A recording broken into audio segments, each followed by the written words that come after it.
Warning, recovery recommended. This review is brought to you by Full Sail University. All right, I don't think there's much need to warble on here. You've heard about this game incessantly for probably about the last 3 months. This is it. It's out. Here's the review, Titanfall. Get those other Spectres online. We've got Militia pilots moving in from the east. Charlie squad is still rounding up colonists. Shaking hands from exhaustion and exhilaration.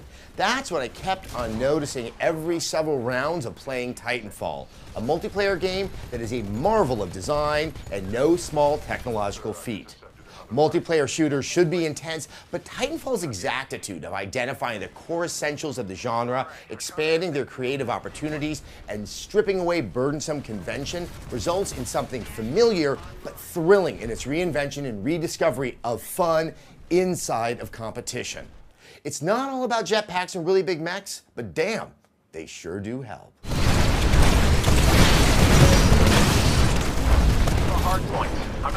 The minimal story is laid out over 2 9-mission multiplayer campaigns which compete on the same maps, but from both sides of the conflict. The campaign, told primarily through video chat, does little to elaborate on Titanfall's fiction, which seems to hold promise with monsters on one planet and a long-standing conflict, but it's too slight to hold much interest. The minimal storytelling does manage to provide the matches with contextual drama. Similar to a sports announcer whose substance in play-by-play is secondary to the tone, the character's voice work serves to heighten the tension and propel the matches with an additional urgency.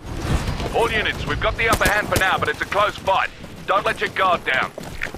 While the science fiction setting begs for further exploration inside the game, it's hard to find fault because the setting allows for the indulgence of any reasonable person's fantasies. Having a jetpack and your own personal mech, here called Titans. The jetpacks, allowing for double jumps and wall running, liberate on-foot combat and recalibrate how you read a level, as nearly all surfaces are a play space. See a second-story window? Jump through it. See 2 parallel walls? Chain your run along them, or just hop from rooftop to rooftop. See a friendly Titan? Hitch a ride, or if unfriendly, be a David to his Goliath.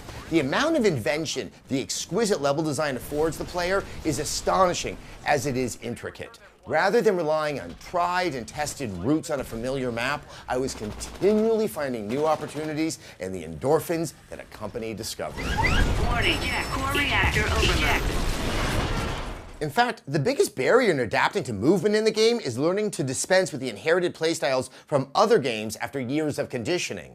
The wall running is easy if you don't think of Prince of Persia. I had to remind myself not to take the standard path up a structure because I could just jump past it. Don't guard a domination point in plain view when you can hang in the corner of the ceiling. I'd recommend playing it initially for an extended period of time to begin to adapt to the playstyle. It's this explosion of traversal opportunities that gives Titanfall its breathless and urgent pacing and left me feeling like I ran a marathon. Titanfall allows and compels you to be constantly on the move, avoiding fire from other soldiers or, more importantly, Titans who can take you out with one hit from their weapons or just their feet. This speed and urgency is underscored by the seamless and propulsive animation as you go from the ground to the wall and eventually into the Titans themselves. Transferring control to pilot. When you do get your Titan, the sensation of power from a much higher vantage point is thrillingly tactile, but requires a lot more thought than at first glance. As big as you are and as speedy as you can move, you have nowhere near the same dexterity and opportunity to cross the playing field, to say nothing about being rather prominent against the skyline. Given that your dimensions have changed considerably, how you cross the map becomes more restricted. Only paths that can handle your width are available and casually guide the Titan into conflict with other Titans, friendly and angry.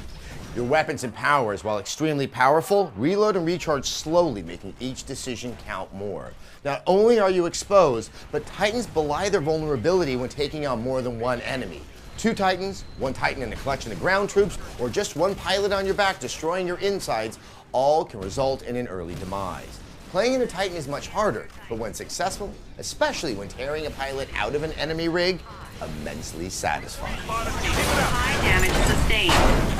This 2-tiered game within a game is brilliant in its design and execution, as it provides matches with an ebb and flow that give the pacing a more substantive, contrasted style. In close matches, When you call in your Titan becomes more meaningful. Frequently, I will let my Titan automate as I went on foot to earn more points to secure a win. Even when not coordinating with other players, there's a remarkable range of ways to contribute to the overall team goal of winning by exploring the nuances in the design and balance. This thoughtfulness extends into the in-game rewards. Kills reduce the time before your Titan becomes available, making the AI-controlled grunts very useful for novice and experienced players alike, as they help fill out the battlefield as you race between combat and objectives. In-game achievements that encourage experimentation add experience and create burn cards, an alteration to the perk system that gives the player bonuses like special weapons and endless frag grenades that can be played outside of the current match and activated after death. Of course, there's the leveling system itself that unlocks weapons and enhancements for both pilots and Titans. The loop of rewards in Titanfall is constant and the best I've seen in a multiplayer game. It only enhances the already inherent compulsion to play. Blisk, what the hell is going on down there? We're being targeted by our own guns. The rewards for leveling up may result in fewer weapons and accoutrements than in other multiplayer games, but each one feels essential, distinct, and viable. I prefer the submachine guns over the assault rifles, but each new attachment affected their behavior and reinvested it with value. The auto-targeting pistol is a lot of fun, but dangerous, as it requires the player to get in close for 3 headshots, making the enhanced targeting unlock a thrill to receive. And the shotgun? Well, this is the best and most satisfying shotgun in any game, period. Deciding on whether to use cloaking or radar to find enemies in close proximity is a grievously hard choice, and deciding to customize my Titan loadout with a slow but devastating railgun or the imprecise but faster arc cannon are meaningful decisions that only improve in spending time with the game. Unlike so many other shooters where players settle on a reliable regimen of behavior after a short while, Titanfall feels rich with potential that can only be tapped by taking chances and indulging in what it has to offer. Blisk, this is Graves. Can you hear me? What do you want? I want to end the war. That all these components and their vast applications balance out is a feat of meticulous attention and acumen, and those with a keen eye to design will find more than enough to be in awe of.